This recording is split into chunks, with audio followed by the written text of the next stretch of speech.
오늘 이 시간에 우리가 함께 나눌 말씀을 읽도록 하겠습니다. 고린도전서 1장 10절에서 17절까지 말씀을 우리 같이 한 절씩 교독하고 마지막 절은 한 목소리로 읽도록 하겠습니다. 형제들아, 내가 우리 주 예수 그리스도의 이름으로 너희를 권하노니 모두가 같은 말을 하고 너희 가운데 분쟁 없이 같은 마음과 같은 뜻으로 온전히 합하라.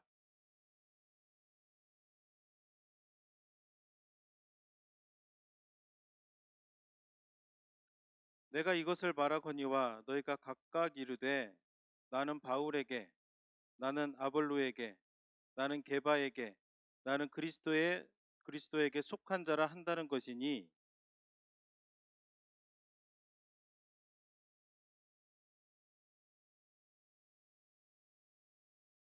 나는 그리스보와 가이오 외에는 너희 중 아무에게도 내가 침례를 베풀지 아니한 것을 감사하노니,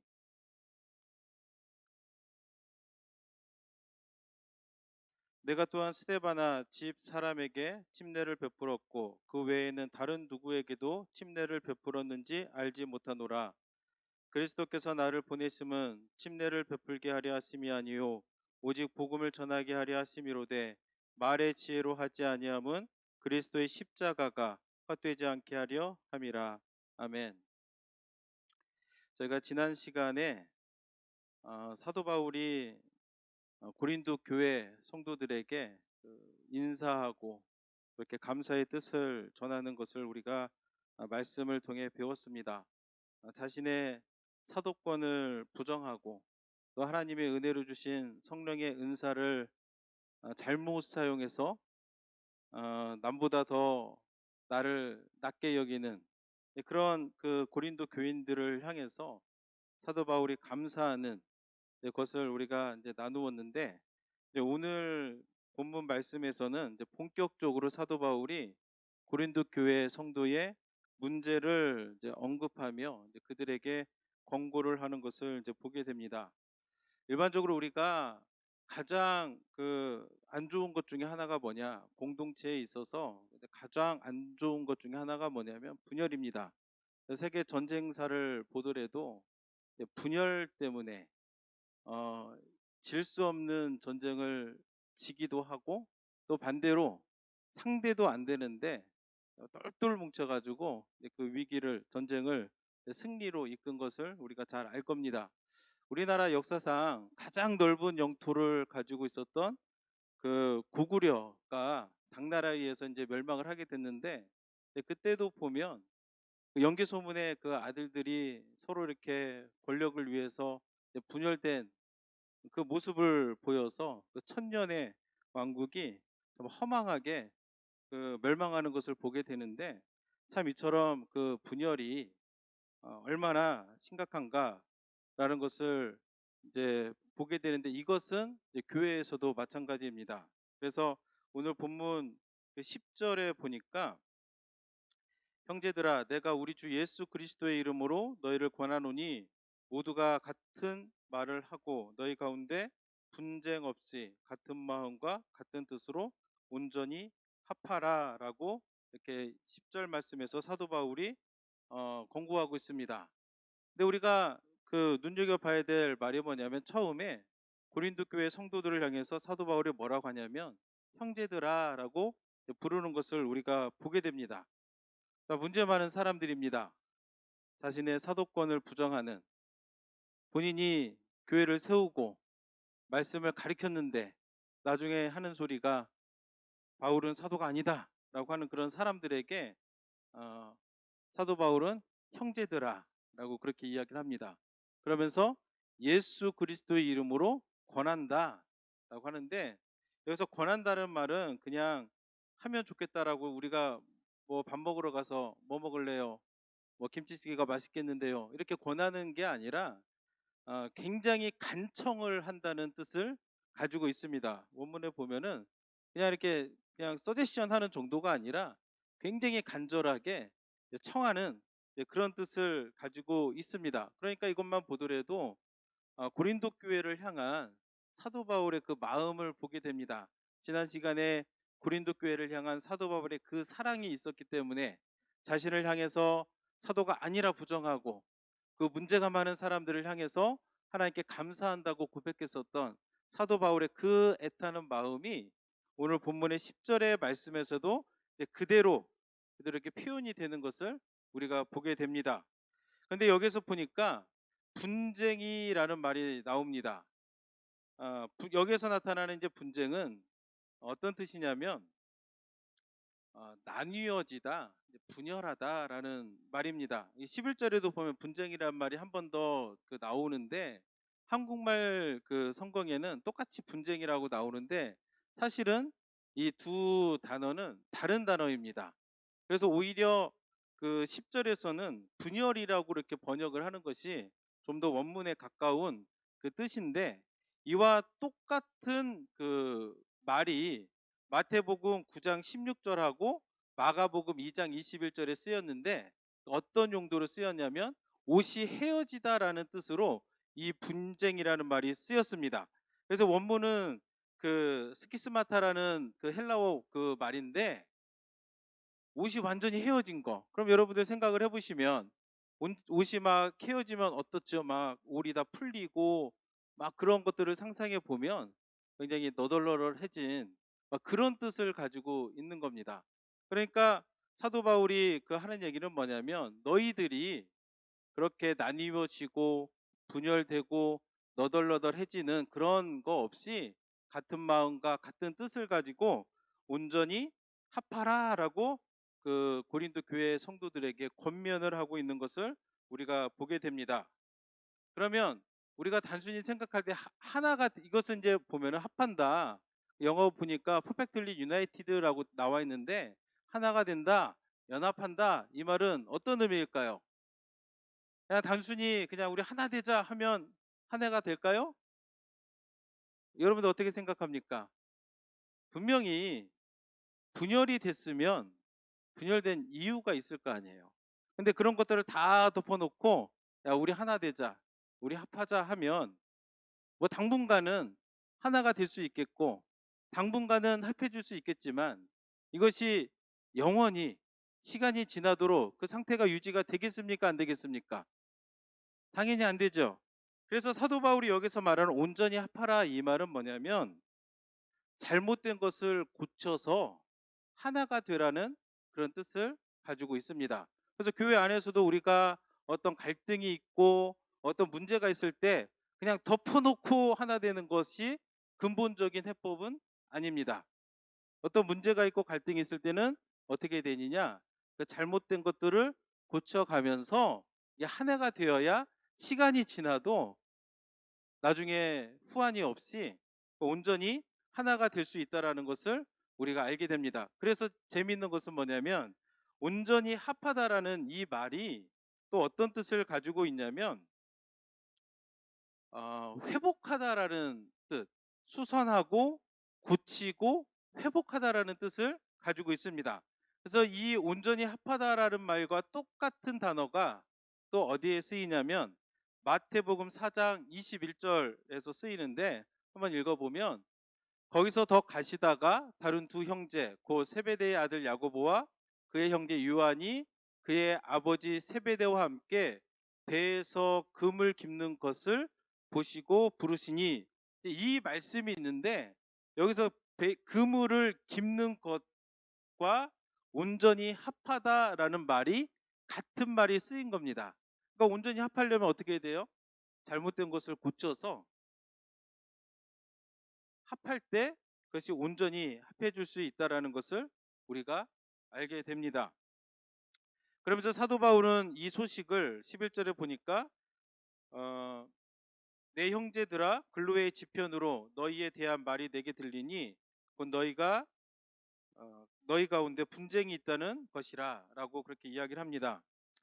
사도 바울이 이제 글로의 지편, 그러니까 글로웨를 통해서 들었다기보다는 글로웨의 집에 있는 누군가를 통해서 뭐 하인일 수도 있고 아니면 가족일 수도 있고 정확하게 누구인지는 알 수 없습니다만 글로웨의 집 안에 있는 어떤 사람을 통해서 얘기를 들었는데 너희 가운데 분쟁이 있다라는 소식을 듣게 됩니다.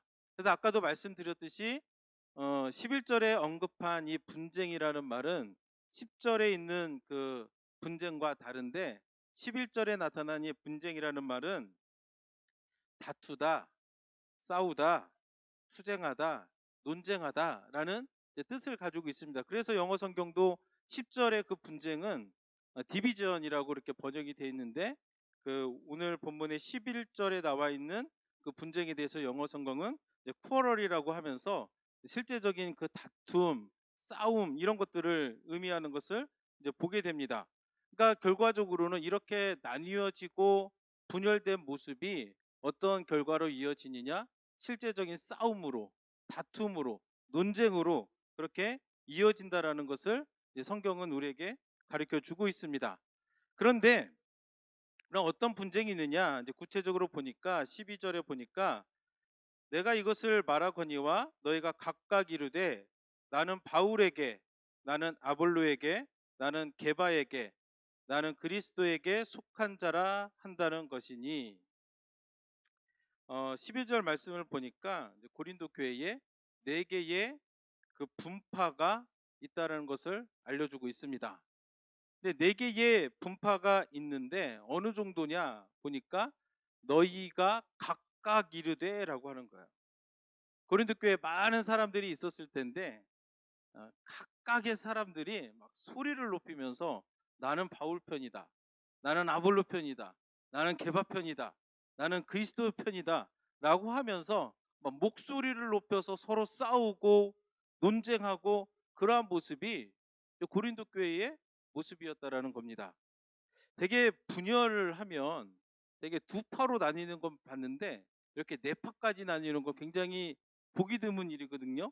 그러니까 얼마나 그 당시 고린도 교회가 문제가 많고 탈이 많은 교회였는가, 이제 그것을 우리가 보게 되고, 또 이 교회를 향해서 사도 바울이 얼마나 그 애타는 마음으로 교회가 하나 되기를 원하며 권하고 있는가, 그것을 우리가 말씀을 통해서 깨닫게 됩니다.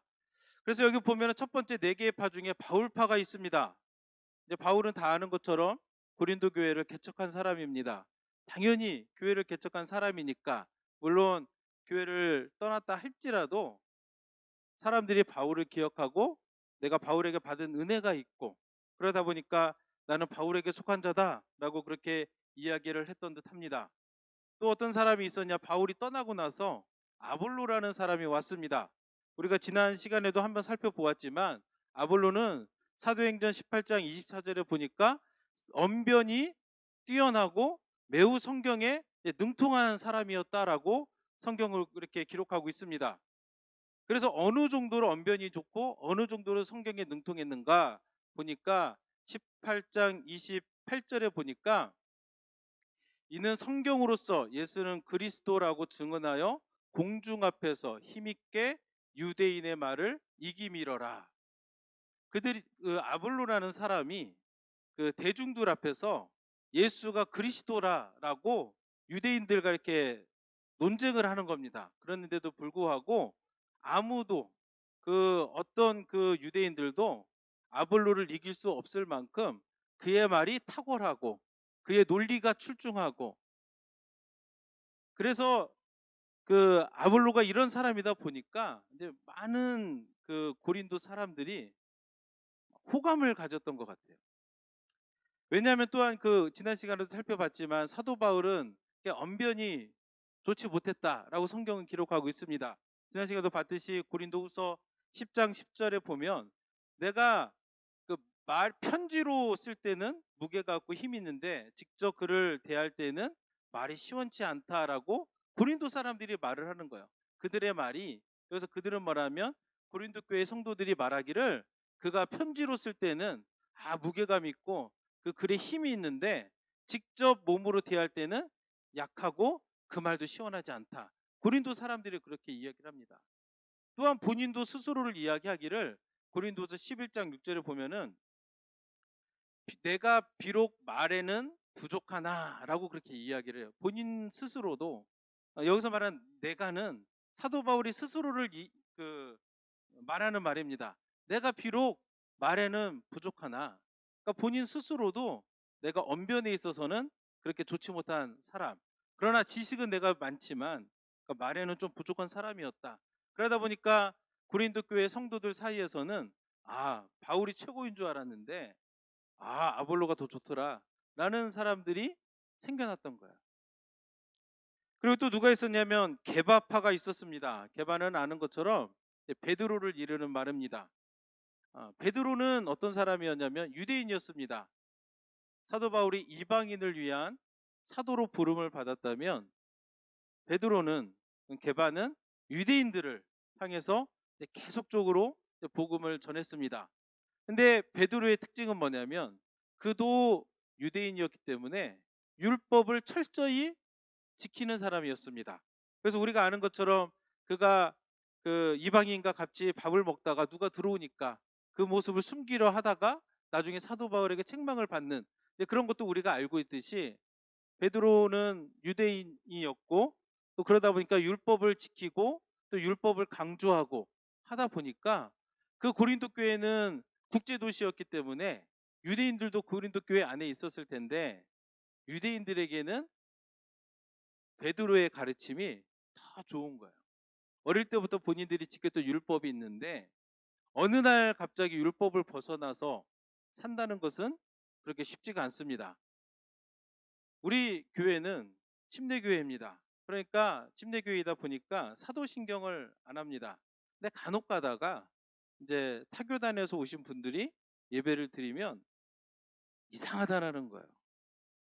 왜냐하면 사도신경을 안 한다는 거예요. 사도신경을 안 하면 우리가 구원을 못 받는 것도 아니고요. 사도신경을 안 한다고 해가지고 침례교회가 이단도 아니고요. 그런데도 이상하다는 거예요. 어릴 때부터 해왔는데 안 하니까 이상하다는 거예요. 우리 침례교회는 또 유아세례도 하지 않습니다. 그냥 헌화식을 통해 가지고 이제 그것을 대신하는데 또 어떤 사람들은 그게 또 이상하다라는 거예요. 왜냐하면 본인이 어릴 때부터 익숙했던 것과는 다르니까. 그렇다면 유대인들 입장에서 보면은 사도 바울의 그 할례도 필요 없다.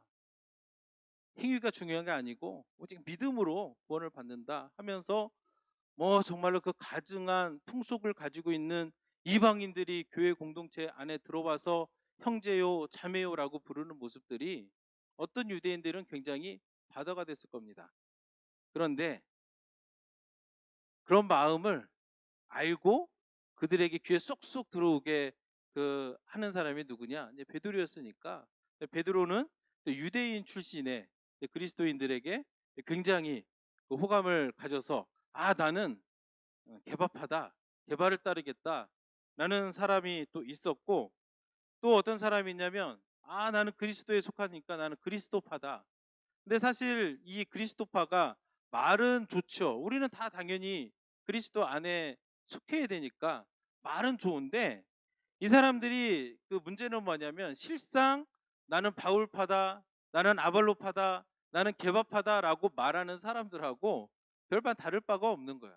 그냥 이름만 나는 그 사람이 아니라 그리스도를 따르는 사람이다라고 말은 그렇게 하지만 실상 그들의 삶을 보거나 행동을 보면 남들하고 똑같은 거예요. 내가 남들보다 더 낫다 여기고 누가 뭐 하면 소리를 높이면서 책망하고 막 하고 그러다 보니까 이런 네 개의 그 분파가 있어가지고 막 각자 소리를 내고 하니까 얼마나 교회가 혼란스럽고 교회가 얼마나 그 말이 많고 탈이 많았겠습니까? 그러면 이제 우리가 분명히 알아야 될 것은 뭐냐면 사도 바울이 나쁘냐? 아니죠. 아볼로가 나쁜 사람이냐? 아닙니다. 이 사람들이 분파를 받는 게 아니라 성도들이 그 잘못된 그 생각과 가치관을 가지고 이렇게 막 분파를 만들면서 교회를 어지럽히고 힘들게 하고 그래서 그것이 막 거기에서만 머무는 것이 아니라 막 소문이 나서 그 교회가 어렵대더라. 그 교회가 맨날 싸운대더라. 그 교회가 굉장히 이랬대더라. 이런 말이 막 소문이 나가지고 사도 바울의 귀에까지도 당시 에베소에 있었던 사도 바울의 귀에까지도 그 소식이 들어갔었던 것을 보게 됩니다.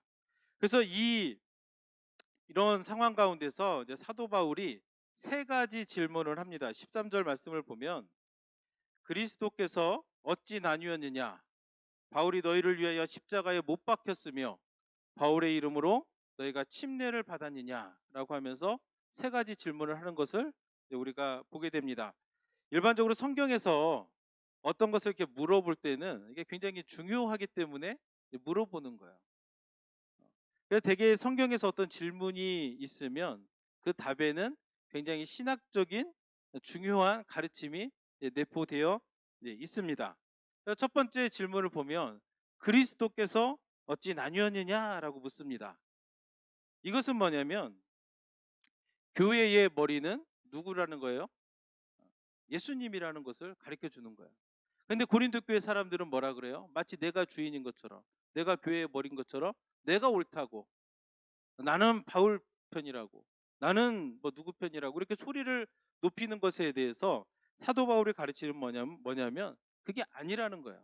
교회의 머리는 예수 그리스도고 우리는 그의 몸을 이루는 지체이기 때문에 그 안에서 마땅히 하나됨이 바르다라는 것을 고린도 교회 성도들에게 이야기를 하고 있는 겁니다. 그러니까 한 지체인 거예요. 우리 몸을 우리가 생각을 해보면 내가 팔이 아파요. 그러면 내 다리가 팔이 아픈 거 좋아하겠습니까? 아니죠. 팔이 아프면 다리도 고생을 하게 돼 있어요. 그죠? 여러분들의 그 몸을 생각을 해보시면서 어느 한 부분이 아프다라고 하면 다른 부분도 고생을 하는 거예요. 눈이 잘 안 보여요. 그럼 가다가 막 넘어지죠. 그럼 다리도 고생을 하는 거고 온몸이 아프니까. 근데 고린도 교회 사람들은, 성도들은 문제가 뭐였냐면 이런 지체의식이 부족했던 겁니다. 그리고 교회의 머리가 예수 그리스도임을 잘 인식을 못했던 거예요. 거기에 대해서 사도 바울이 얘기하는 것은 뭐냐면 그리스도께서 어찌 나뉘었느냐? 교회의 머리는 예수 그리스도이시기 때문에 너희는 당연히 그 안에서 한 몸을 이루는 지체로서 서로가 온전히 합하는 것이 하나님 뜻에 맞는 것이다라는 것을 사도 바울은 이야기를 하고 싶었던 겁니다. 두 번째 질문은 뭐냐면 바울이 너희를 위하여 십자가에 못 박혔느냐라고 묻습니다. 이 말은 누구에게 하는 말일까요? 네 개의 분파가 있었는데 아마도 이제 바울을 따르는 사람들에게 했던 말이라고 생각이 듭니다. 그러니까 바울이 참 신앙적으로 성숙한 그 모습을 보게 되는데 자기를 따르는 사람 이제 되게 팔이 안으로 굽는다라는 말이 있는데 사도 바울은 그렇지 않았습니다. 오히려 자기를 따르는 사람들을 향해서 편들지 않고 내가 너희를 위해서 십자가에 못 박혔느냐라고 이야기를 하는 거예요. 십자가에 못 박힌 사람은 누굽니까? 예수 그리스도죠. 그럼 마땅히 사도 바울이 아니라 예수 그리스도를 쫓아야 되는데 너희들은 왜 예수가 아닌 나를 보고 있느냐라고 이렇게 사도 바울이 그 교인들에게 이야기를 하는 겁니다. 그래서 마땅히 성도들은, 우리가 하나님의 부르심을 받아서 성도라 부름을 받은 우리들은 항상 우리가 놓치지 말아야 될 것이 뭐냐면 우리의 시선을 그리스도에게 두는 것을 우리는 놓치면 안 됩니다. 살다 보면은 바쁘죠. 여러 가지 일들이 많습니다. 그러다 보면 우리가 자꾸 문제를 보게 되고 환경을 보게 되고 막 그럴 때가 있는 거예요. 이거는 뭐 나빠서 그런 게 아니에요. 나는 진짜 하나님 앞에서 정말 좋은 성도로 하나님을 섬기길 원하는데 어느 순간 보면은 내가 내 시선이 그리스도에게서 떨어져서 막 다른 데 가 있는 것을 보게 됩니다. 그렇기 때문에 우리가 어떻게 해야 되냐면 날마다 의도적으로 예수 그리스도를 묵상을 해야 되는 거예요. 날마다 의도적으로 우리가 예수님 생각을 해야 됩니다. 그렇지 않으면 어떻게 되냐면 나도 모르게 딴 데 보고 나도 모르게 딴 생각하고 나도 모르게 멀리 가 있고 그런 것을 보게 되는 거예요. 그래서 사도 바울은 얘기합니다. 사도 그 바울을 따르는 사람들에게 내가 너희를 위해서 십자가에 못 박힌 적이 있느냐라고 하면서 내가 아닌 예수 그리스도를 바라보라 라는 이야기를 하고, 마지막으로 교회가 이렇게 그 분파가 된 이유가 성도들이 그 지도자들을 향한 잘못된 그런 그 마음 때문에 또 있었지만, 또 뭐가 있었냐면 침례에 대한 또 잘못된 상식이 고린도 교회 사람들에게 이제 있었다라는 것을 우리가 알게 됩니다. 그러면서 사도 바울은 세 번째로 뭐 어떤 질문을 하냐면, 바울이 바울의 이름으로 너희가 침례를 받은 적이 있느냐라고 이렇게 물어봅니다.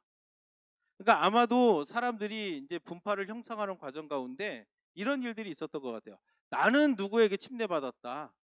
나는 누구에게 침례받았으니까 나는 그 사람 편이다. 나는 그 사람을 따르겠다라고 이렇게 침례에 대한 잘못된 그 인식이 교회의 분파를 이루고 분열을 이루는데 한몫을 했던 것 같아요. 근데 사실은 침례는 누구랑 받는 겁니까? 그리스도와 연합해서 받는 게 침례입니다. 우리가 예수 그리스도를 주로 고백함으로 우리가 하나님 앞에서, 세상 사람들 앞에서 이렇게 그리스도와 연합해서 내가 다시 죽고 다시 산다라는 것을 이렇게 보여주는 게 침례의 바른 의미. 그래서 로마서 6장 3절에서도 보면, 무릇 그리스도 예수와 합하여 침례를 받은 우리는 그의 죽으심과 합하여 침례를 받은 줄을 알지 못하느냐. 그러니까 침례의 바른 의미는 내가 그리스도와 연합하는 건데, 당시에 그 고린도 교회 성도들은 그런 생각을 못하고 내게 누가 침례를 줬느냐. 그러면서 사도 바울이 뭐라고 하냐면, 그 우리 본문의 14절부터 16절을 쭉 읽어보면은, 오히려 내가 고린도 교회에서 침례를 많이 안 준 게 너무 감사하다는 거. 너무, 만약에 내가 많은 사람들에게 침례를 베풀었다면 많은 사람들이 또 교회를 소란케 하고 혼동케 하고 막 그랬을 텐데, 사도 바울의 고명은 세 사람만 줬다는 거예요. 세 사람. 그래서 그리스보, 그 당시 고린도의 회당장이었던 그리스보에게, 그리고 가이오에게만 주었다. 그리고 나중에 그 스데바나라는 사람을 언급을 하는데, 이렇게 따로 언급하는 이유는, 그 이유가 나중에 스데바나는 지금 고린도에 같이 있었기 때문에, 그러니까 지금 그 고린도 교에 남아 있는 성도들 가운데는 그 그리스보와 가이오 위에는 내가 침례를 안 줬기 때문에 그게 너무 감사하다라고 그렇게 이야기하는 것을 보게 되면서, 사도 바울은 17절 말씀에서 그리스도께서 나를 보내심은 침례를 베풀게 하려 하심이 아니요 오직 복음을 전하게 하려 하심이로되, 말의 지혜로 하지 아니함은 그리스도의 십자가가 헛되지 않게 하려 함이라라고 이렇게 이제 고린도 교인들에게 이야기를 하게 됩니다. 내가 고린도 교회에 가서 교회를 세우고 복음을 전한 것은 침례를 베푸는 게 목적이 아니라 복음을 전하게 하는 것이 하나님의 부르심이고, 이 복음을 전하기 위해서 내가 말의 지혜가 아니라 그리스도의 십자가를 통해서 이 복음을 전했다라고 하는 것을 분명하게 고린도 교회 성도들에게 이야기하는 것을 우리가 보게 됩니다. 그래서 이 말씀을 통해서 우리가 적용하기를 원합니다. 첫 번째는 우리가 적용할 것은 뭐냐면, 하나됨을 위해서 우리가 기도해야 된다라는 것을 우리는 알게 됩니다. 되게 고린도 교회에 이렇게 분파가 생긴 것들은 신학적으로 너무 달라서 생긴 문제가 아닙니다. 왜 생겼느냐? 결국에는 인간관계. 우리가 오늘날 교회에서도 보면 인간관계가 굉장히 복잡한 일들이 많이 있습니다. 서로 상처를 주고받고, 그러다 보니까 하나됨이 잘 안 돼요. 그럼 결국에는 우리가 그리스도의 몸을 이루는 지체로서 하나가 되려면 어떻게 되냐면 성령의 도우심이 있어야 됩니다. 그럼 이것을 위해서 우리가 기도해야 되는 거예요. 혹시 여러분들 마음속에 불편한 사람이 있다면 한번 생각을 해보세요. 나는 그 사람을 위해서 얼마큼 기도했는가. 우리는 기도해야 됩니다. 우리 교회는, 공동체는 당연히 마땅히 하나가 되어야 되고요. 이 하나됨을 위해서 우리는 마땅히 기도해야 우리가 온전히 하나로 연합할 수가 있는 겁니다. 제가 한국에서 처음 사역을 할 때에 좀 속을 썩이는 선생님이 한 분이 계셨습니다. 그래서 이제 평소에 미팅도 잘 안 나와요. 그리고 어느 날 가끔 나오면 이상한 소리를 해요. 왜냐하면 평소에 안 나오니까 우리가 평소에 나눴던 얘기를 전혀 알지 못하잖아요. 근데 그러다 보니까 막 이상한 소리를 하니까 막 옆에 있는 사람들이 막 힘들다고 저한테 막 뭐라고 좀 책망 좀 하라고 그렇게 얘기를 하는데 어느 날 제가 이제 생각을 해봤습니다. 이 사람을 책망을 좀 해야 되는가 해봤는데 책망을 못 하겠더라고요. 왜냐하면 어떤 생각이 드냐면 내가 이 선생님을 위해서 얼마나 기도했지? 라는 생각이 드는 거예요. 아, 내가 이 선생님을 위해서 기도를 못했는데 내가 책망을 할 수가 있을까? 그런 생각이 들어가지고 기도하기 시작을 했더니 하나님의 간섭이 일어나는 겁니다. 하나님의 말씀이 그 선생님을 변화를 시키는 거예요. 그래서 결과적으로 그분이 어떻게 됐느냐? 나중에 사역을 할 때 가장 큰 협력자 중에 한 사람이 되었던 거예요. 마찬가지로 우리가 교회의 하나됨은 하면 좋고 안 해도 되는 성질이 아닙니다. 교회는 예수 그리스도가 교회의 머리가 되시고 우리는 그 몸을 이루는 지체이기 때문에 우리는 마땅히 그리고 반드시 하나됨을 위해서 노력을 해야 되는 거예요. 그런데 이 인간관계가 있어서 상처받은 것들이 있고 마음속에 쓴뿌리가 있고 하다 보면 잘 안 돼요.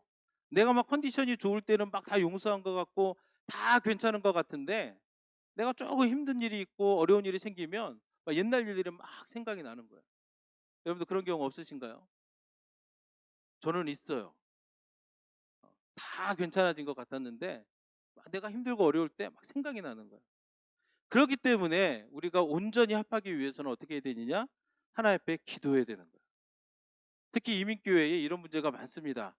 제가 그 다른 지역에 있을 때 한 성도 가정이 교회를 나갔습니다. 그때 그 다음 주에 새로운 가정이 온 거예요. 그래서 이제 대화를 하는 가운데 어떻게 오셨습니까? 라고 했더니 사실은 오래전부터 이 교회를 오고 싶었는데 그 사람 때문에 내가 못 왔다라는 거예요.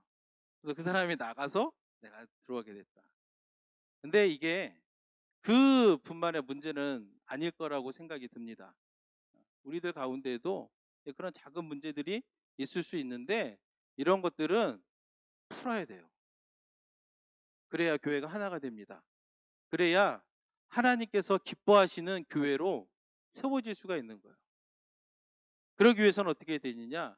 안 된다, 어렵다, 못한다 포기하지 마시고 하나님 앞에 나와서 여러분들이 그것을 위해서 기도하셔야 됩니다. 하나됨을 위해서 기도해야 돼요.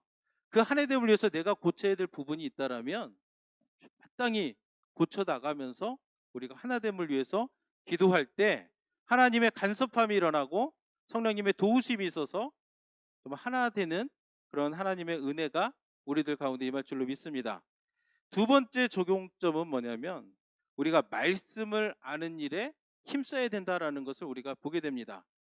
근본적으로 고린도 교회에 이렇게 여러 문제들이 나타나게 된 배경 가운데 하나는 뭐냐면 그 사람들이 말씀을 잘 몰랐던 거예요. 성령의 은사는 주어졌지만 말씀을 잘 알지 못하다 보니까 주신 은사도 제대로 쓰지도 못하고 오히려 하나님은 교회에 덕을 세우라고 은사를 주셨는데 교회를 혼란스럽게 하는데 그거를 막 쓰고 그렇기 때문에 우리가 뭐를 해야 되냐면 하나님의 말씀을 아는 일에 힘써야 됩니다. 안타깝게도 이제 코로나 상황 때문에 우리 교회에서 이렇게 하는 그 성경 공부 모임을 하기가 이제 어려운 상황입니다. 하지만 그래도 우리가 하나님의 말씀을 충분히 우리가 배울 수 있어요. 집에서 성경 볼 수 있고요. 우리가 이렇게 공예배에 나와서 하나님의 말씀을 우리가 듣고 배울 수 있습니다.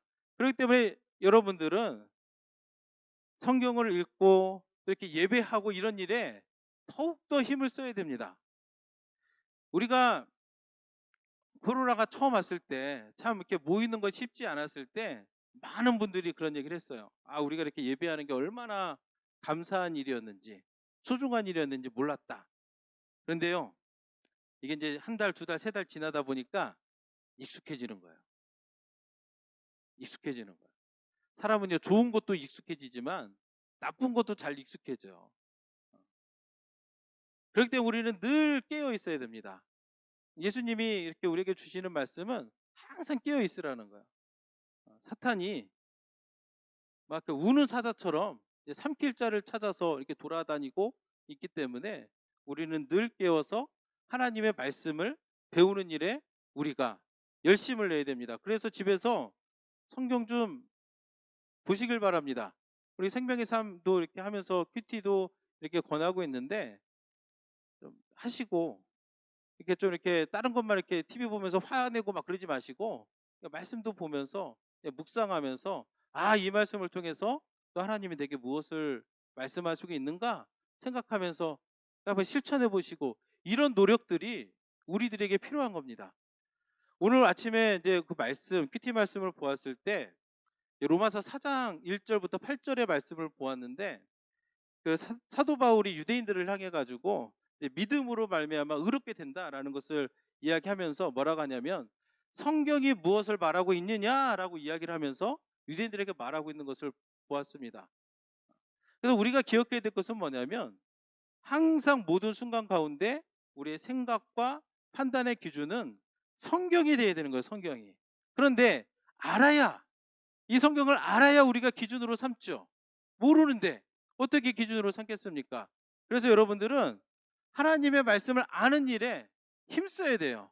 그래서 그 말씀이 우리 발에 그 빛이 되고 우리 길에 그 등이 되어서 우리가 바른 길로 하나님이 기뻐하시는 길로 나아갈 수 있도록 우리를 이끌어 주실 것을 우리가 기대하고 고대하면서 여러분들이 하나님의 말씀을 아는 일에 열심을 내시길 바랍니다. 그러면 하나님의 은혜가 여러분들 가운데 임하는 거예요.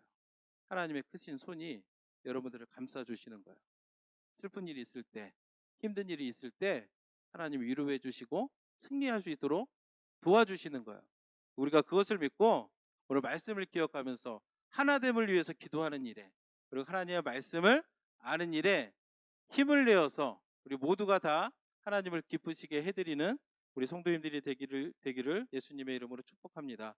이 시간 함께 기도하겠습니다.